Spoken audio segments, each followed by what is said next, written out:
येवल्यात नगर परिषदेच्या निवडणुकीसाठी राष्ट्रवादी काँग्रेसच्या प्रचाराचा नारळ स्टार प्रचारक समीर भुजबळ यांच्या हस्ते श्रीफळ वाढवण्यात आला। श्री गणेश मंदिरात नारळ फोडून प्रचाराची औपचारिकता सुरुवात करण्यात आली।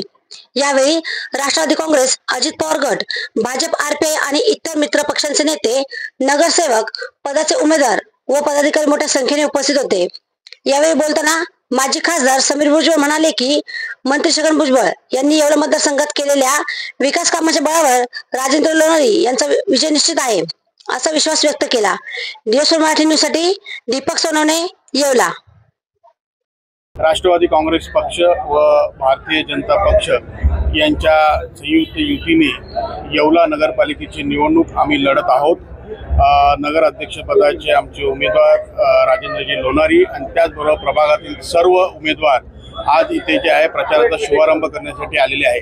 अतिशय चांगलं वातावरण आहे आणि युतीमध्ये जे आहे आरपीआय सुद्धा आमच्याबरोबर सामील झालेला आहे। त्याच्यामुळे राष्ट्रवादी काँग्रेस पक्ष, भारतीय जनता पार्टी आणि रिपब्लिकन पक्ष अशा संयुक्त आम्ही ही लढा जो आहे आम्ही हा देत आहोत। अतिशय चांगल्या वातावरणामध्ये जे आहे घराघरापर्यंत उमेदवार पोहोचलेले आहेत आणि आजपासून जे आहे मोठ्या प्रमाणात त्याचा शुभारंभ जो आहे मोठ्या फेरीने आम्ही करत आहोत। आम्ही भुजबळ साहेबांच्या माध्यमातून विकास येवल्याचा केलेला आहे, तरी हा विकास पुढे चालू राहणार आहे।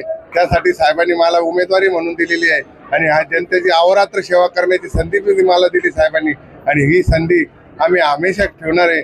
आणि येवल्याचे रस्ते असतील, रोज पाणी मिळणार, पिण्याचे पाणी मिळणार जनतेला आणि जनता ही भुजबळ साहेबांबरोबर आहे हे अजून एकदा दाखवून दिलेलं आहे। आजच्या या निवडणुकीच्या पार्श्वभूमीवर भारतीय जनता पार्टी, राष्ट्रवादी काँग्रेस पार्टी आणि आरपीआयची जी ही युती झालेली आहे आणि ह्या युतीचे जे नगराध्यक्ष पदाचे उमेदवार आहे माननीय राजाभाऊ लोणारी आणि खाली नगरसेवक पदावर सगळे जे उमेदवार पार्टीने युतीने दिलेले आहे ते सर्व निवडून आणण्यासाठी भारतीय जनता पार्टी आम्ही सर्व पदाधिकारी कटिबद्ध झालेलो आहोत आणि 25+ नारा आम्ही दिला आहे।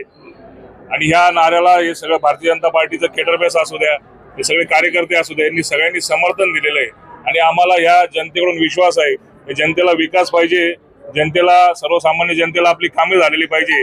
यासाठी ही भारतीय जनता पार्टीला आणि आमच्या या सर्व महायुतीला, राष्ट्रवादी काँग्रेसच्या आरपीआयच्या सर्व उमेदवारांना ही जनता निवडून देणार आहे अशी आम्हाला आशा आहे। स्वामी जंकीराम शिंदे, मी अपक्ष उमेदवार म्हणून उभा होतो 9 नंबर वार्ड क्रमांकामध्ये।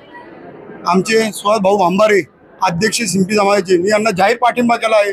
त्याच्याबद्दल सगळ्यांचं मनपूर्वक स्वागत करतो आणि यांच्या पाठीशी खंबीरपणे उभे राहील ही सगळ्यांना साथ देतो।